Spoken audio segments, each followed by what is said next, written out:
여러분 샬롬. 참 좋은 아침입니다. 자, 오늘이 이제 11월 14일이죠. 여기까지 부지런히 달려오신 여러분들을 참으로 축하합니다. 축복합니다. 그리고 또 도중에 이 모양 저 모양 사정이 있어서 중간중간 빠졌다 할지라도 지금부터라도 여러분 추스리고 그리고 또 열심을 내십시오. 사실은 성경은 우리가 평생을 읽어야 할 그런 귀한 성경이고, 또한 성경에 대한 진리를 공부하는 것은 평생을 우리가 유지해야 할 것입니다. 그 가운데 이 통성경학교가 참으로 우리에게 매우 유익합니다. 한 번 들어서는 그런가 보다 했는데 두 번 듣고 세 번 듣고 할 때에 보이지 않는 성경의 깊은 이런 역사들이 보이게 되고 진리가 보이게 되고, 그런 수학은 참으로 세상의 물질과 비교할 수 없는 큰 유익이 아닐 수가 없습니다. 여러분 그런 확신을 가지고 끝까지 잘 다름질해 주시기를 바랍니다. 우리 통성경 노래 한번 모처럼 불러봅니다. 하나님의 마음 열방을 향한 꿈 만나 세대 신앙계성 천년 모범 마음과 지혜 사랑해 줄 사명해 줄 절망 앞에선 희망 징계 희망의 디딤돌 재그은 공동체 어떻게 와 이렇게 사이 기쁨 위한 탄생 한 영혼 사랑 용서를 향한 열정 영광과 평화로의 초대 열리는 제자 시대 경계를 넘어선 복음의 확장 준비된 멸류가 남겨진 부탁 선한 싸움을 위한 편지 미리 받은 승리의 노래. 자, 성경전도 성경의 중요한 이야기를 우리가 전달하는 이런 것을 성경전도라 이렇게 만든 성경기도, 성경 말씀에 근거한 배경을 가지고 우리가 기도하는 것이 성경기도다 이렇게 말한다면 성경을 배경으로 중요한 역사들을 메시지를 전하는 것을 성경전도다. 자, 오늘은 사식과 디아스포라 유대인과 페르시아 제국. 그러니까 이제 우리 1차는 뭘 했습니까? 사마리아인과 아수르 제국. 그 아수르 제국의 지배 아래 사마리아인이라는 말이 생겨났고, 그 다음에 두 번째로 유대인과 바벨론 제국. 결국 남유다 나라도 바벨론에 멸망을 당하고 포로되어 가면서 바벨론 사람들이 이들을 구별하기 위해서 유대인이라고 불렀던 그 명칭에서 유대인이라는 것이 유래하게 되었고, 그 다음에 디아스포라 유대인이라고 하는 것은 이 페르시아 제국, 성경에는 파사 제국이죠. 통치 아래서 파사의 고레스가 귀한 명령을 내려줍니다. 1, 2, 3차에 걸쳐서. 그럼에도 불구하고 이 모양 저 모양 사정이 있어서 돌아오지 못하고 예루살렘으로 돌아오지 못하고 페르시아 제국에 흩어져 살던 유대인을 가리켜서 디아스포라 유대인, 흩어져 사는 유대인 이런 뜻이 되겠습니다. 자, 이집트에서는 이스라엘 나라가 형성되지 못했기 때문에 일단은 빼고, 이스라엘 나라가 형성된 이후로 제국과의 관계가 아수르 제국, 또 바벨론 제국, 페르시아 제국, 헬라 제국, 로마 제국이 바로 5대 제국이다. 그래서 오늘은 성경과 5대 제국 가운데 이제 페르시아 제국과의 관계를 살피고자 합니다. 페르시아 제국은 BC 539년에 시작해가지고 333년에 멜망하는데 약 200년간 황금의 제국을 이루었다. 바벨론 제국을 멸망시켰지만 결국 200년 역사 지난 후에 헬라 제국에 의해서 망하게 되었다. 제국은 영원하지 않습니다. 그러나 하나님의 나라는 영원합니다. 자, 5대 제국의 5가지 포인트에서 우리가 페르시아 제국을 살펴보면은 페르시아 제국의 창건자 유명한 왕은 기루스 2세요. 그 다음에 제국의 경영 키워드는 지방화 정책. 바벨론은 포로로 잡아가서 거기에서 쓸만한 인물들을 그 왕궁에서 인재로 키워내는 중앙화 정책이라면은 이 페르시아는 지방화 정책. 그래서 포로된 자들을 다시 자기 본국으로 지방으로 돌려보내서 거기에 경제를 활성화시키고 제국의 부를 이루는 그런 정책.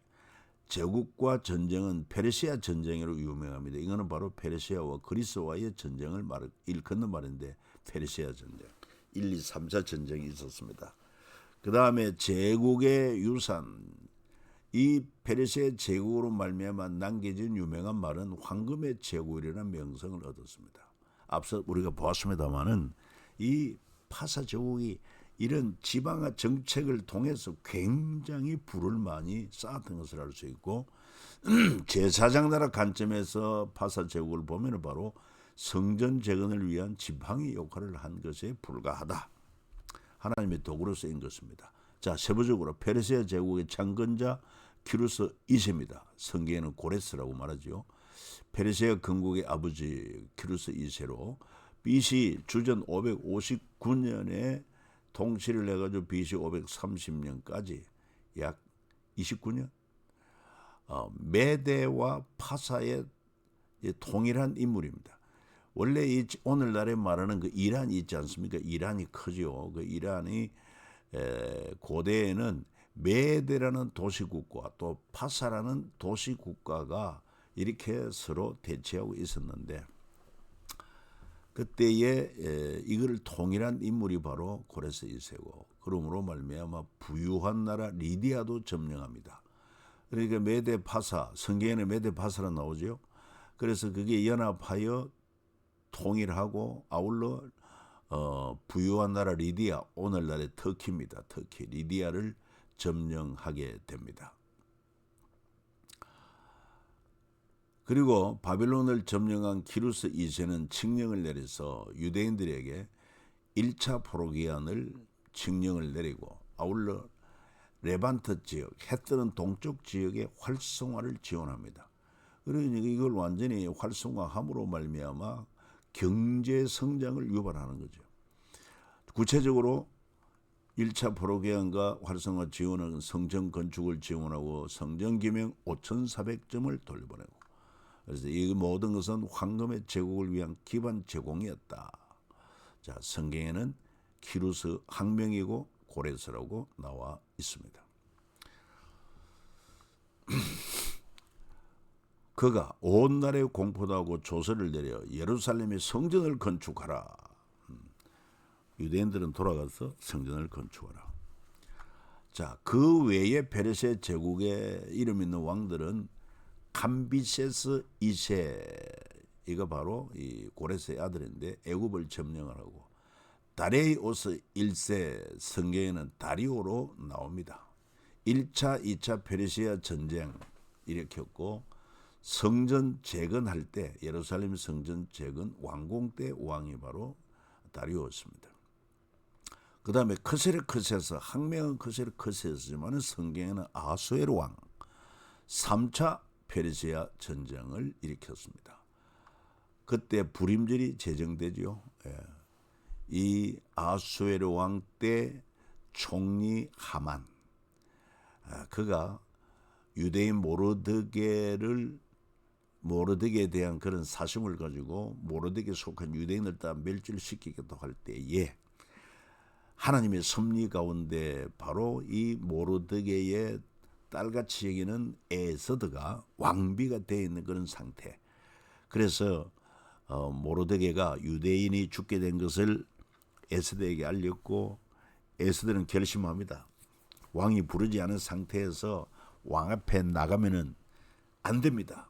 죽임을 당할 수 있습니다. 그럼에도 불구하고 내가 죽으면 죽으리다 하는 그런 결단을 가지고 왕 앞에 나아갔을 때 왕의 허락을 받고 그리고는 왕을 잔치에 초대하고 그래서 왕이 왕비에게 소원이 뭐냐고 물었을 때 여러분 이제 1차, 2차 잘 대접을 하고 그리고는 결국은 이 유대인이 몰살하게 되었습니다. 우리 민족을 살려달라고 했을 때 무슨 이유냐? 바로 이 하만의 계략으로 다 죽게 되었다.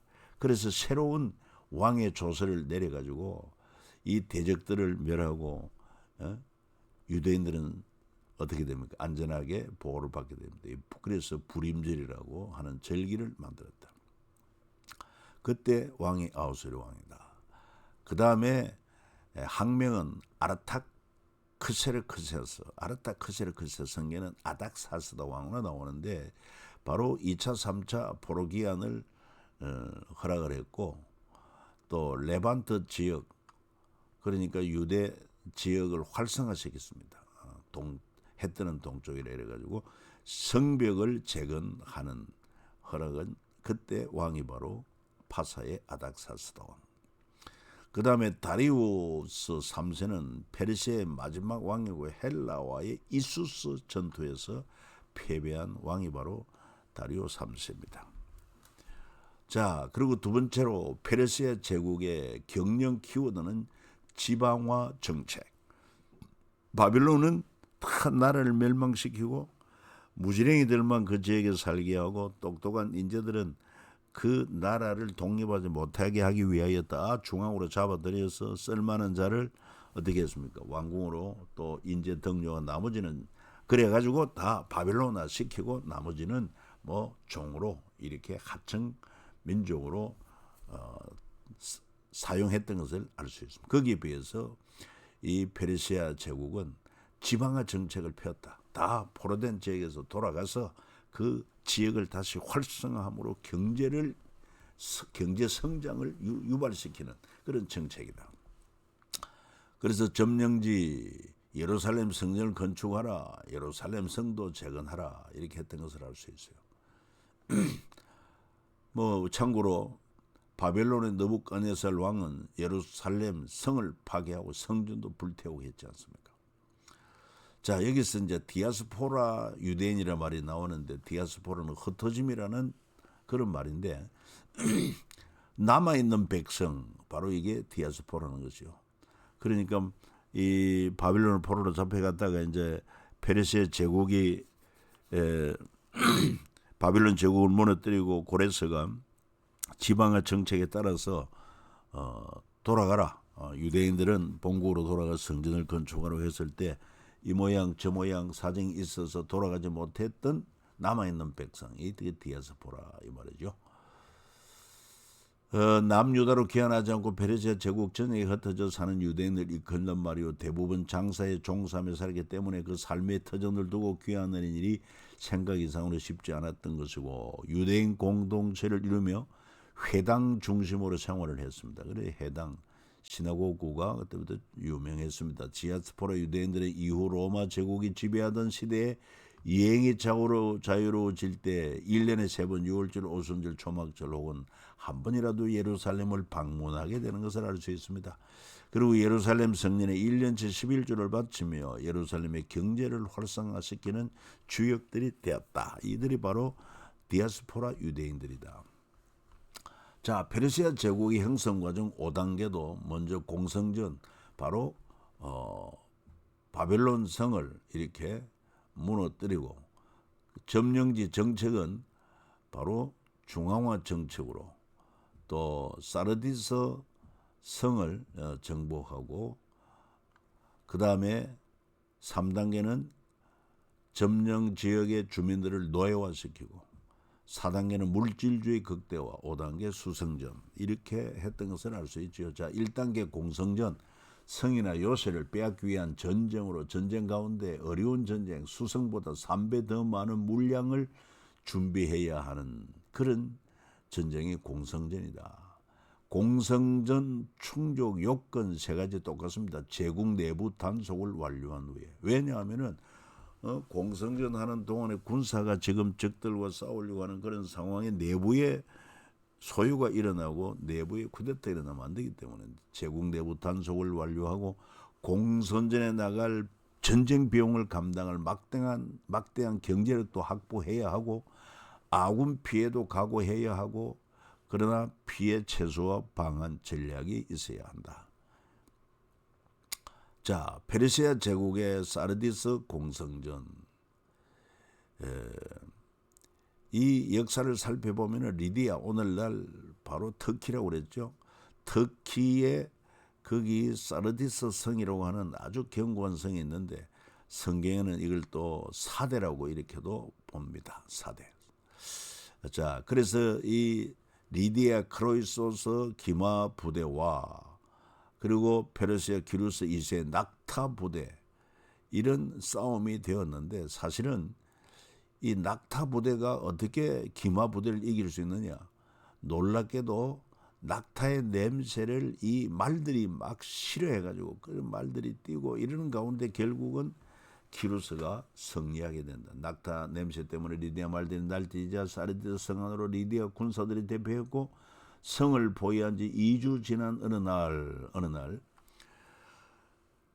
그 사르디스 견고한 성에서 어떤 병사가 투구를 떨어뜨렸다가 죽어가는 그 적군 한 명을 잘 살펴보니까 비밀 통로를 발견하게 되고, 그래서 이 비밀 통로로 군사들을 공격하게 해서 안에서 성문을 연 후에 점령을 하므로 그 견고한 4대 성 사르디스 성을 함락할 수 있었다. 두 번째, 점령지 정책은 공성전 성공 이후 점령지에 어떤 정책을 펼쳤는지에 따른 제국의 경영으로 그는 리디아 왕 크로이소스 왕의 조언을 따라서 페르시아 제국의 지방화 정책을 시작했다는 것입니다.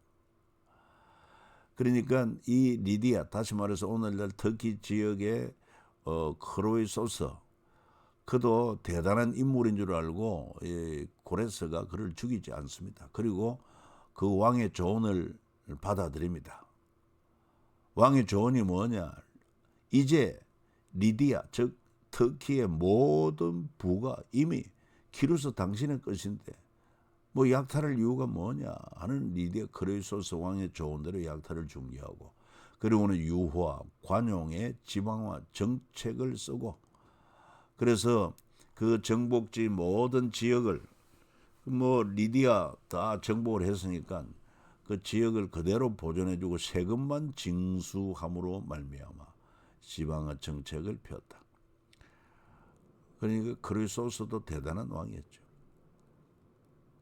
그 다음에 페르시아의 레반트 지역 활성화를 위한, 해뜨는 동쪽 지역 활성화를 위한 점령지 예루살렘 재건 정책으로 유화 정책, 관용의 지방화 정책 일환으로 포로기한을 허락하게 되는 것입니다.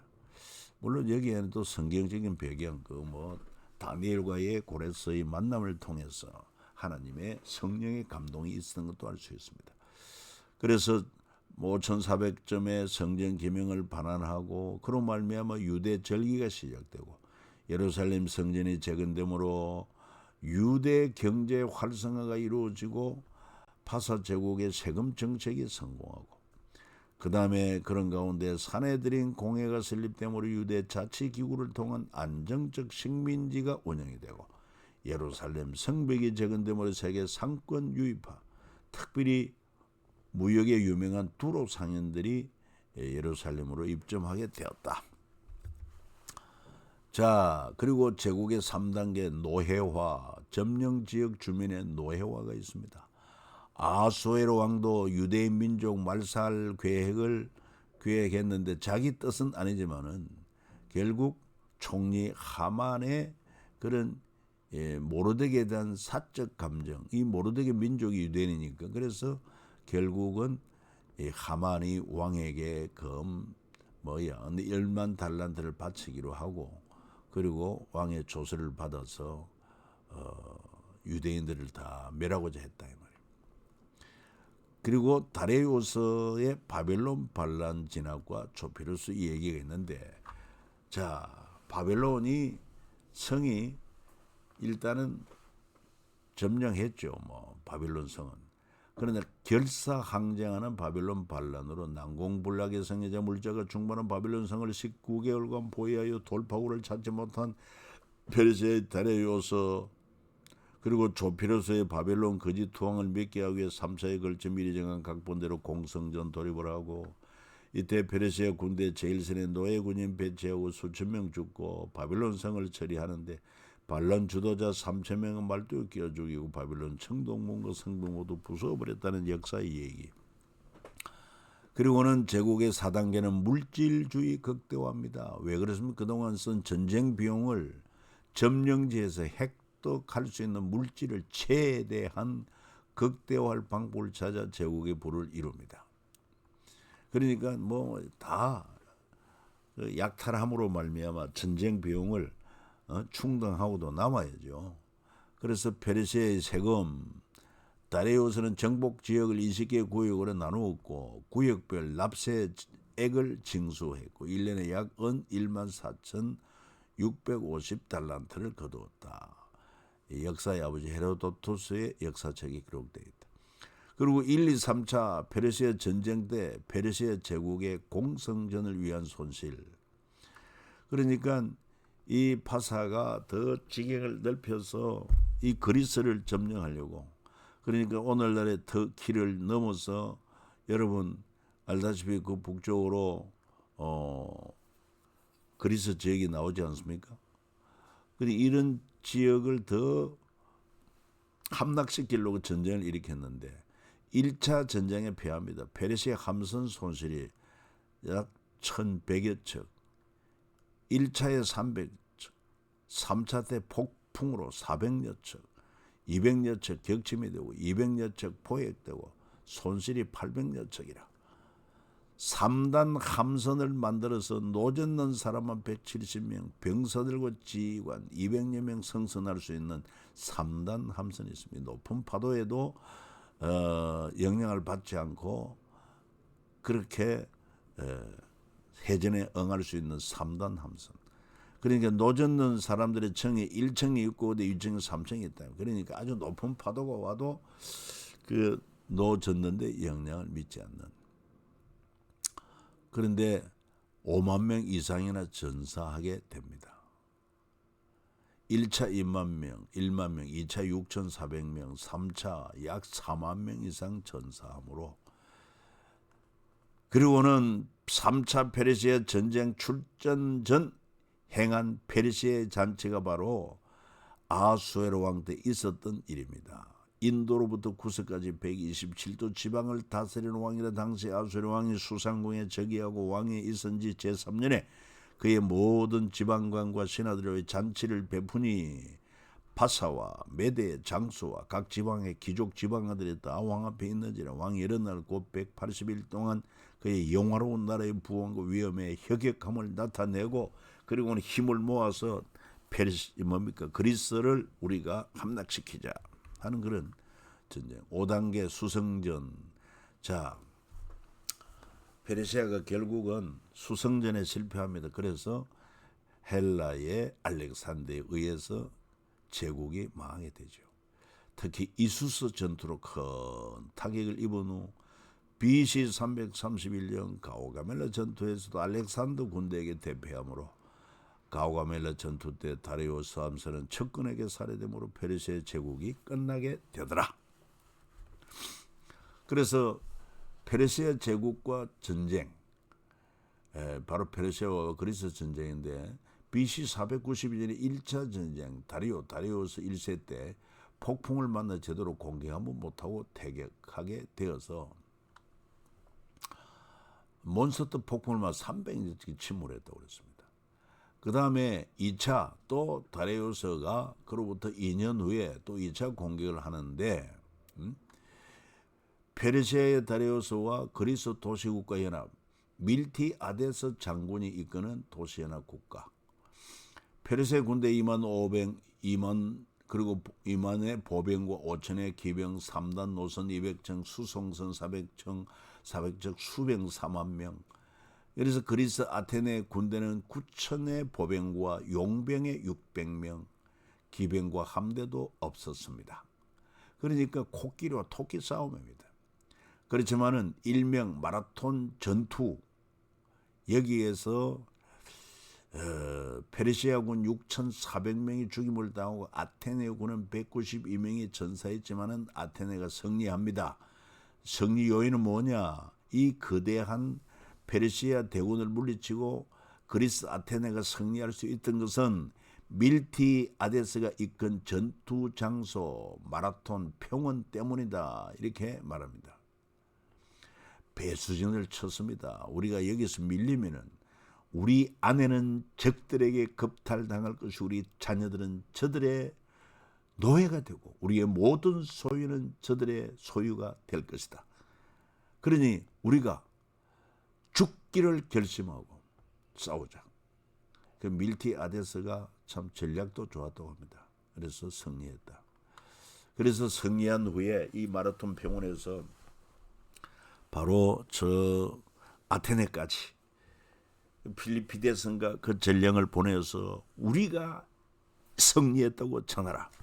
그러니까 사실은 지금 아테네 도시에서는 페르시아 전쟁으로 말미암아 그것도 1차, 2차, 3차 전쟁인데 이제는 끝났다고 모두 사실은 두려워하고 있을 때, 조마조마하고 있을 때 그 아테네 군사 전령 필리피데스가 여러분 아테네 시민들이요 우리가 승리했습니다. 퍽 엎어져서 죽었다는 거 아닙니까? 단숨에 달림으로 말미암아 그 소리 승리의 성전 보면 전하고 엎드려져 죽었습니다. 그걸 기념해가지고 마라톤이라는 그런 경기가 시작되었다고 하죠. 그래서 이 마라톤 평야에서 이 필리피데스 전령이 아테네 도시국가까지 달려가서 그 거리가 바로 42.19km나 그래서 오늘날 마라톤 경기가 되었다. 올림픽의 꽃이죠. 그리고 또 실패하고는 또 3차 전쟁 페르시아의 크세르크세트 아수에르 왕이 또 여세를 몰아가지고 그리스 도시국가 연합을 칩니다. 그때 도시국가 장군은 테미스토클레스. 역사상 가장 많은 군대 70만을 이끌고 페르시아 아수에르가 출국했습니다마는 그리스 아테네 은광 발견 후에 아테네도 해군을 구축하며 페르시아 침공을 대비해가지고 살라미스 해전이 일어나는데 페르시아의 800척대 그리고 아테네의 380척 테르모필레 협곡의 스파르타의 레오니다스와 300용사 이들의 혁혁한 전공으로 말미암아 결국은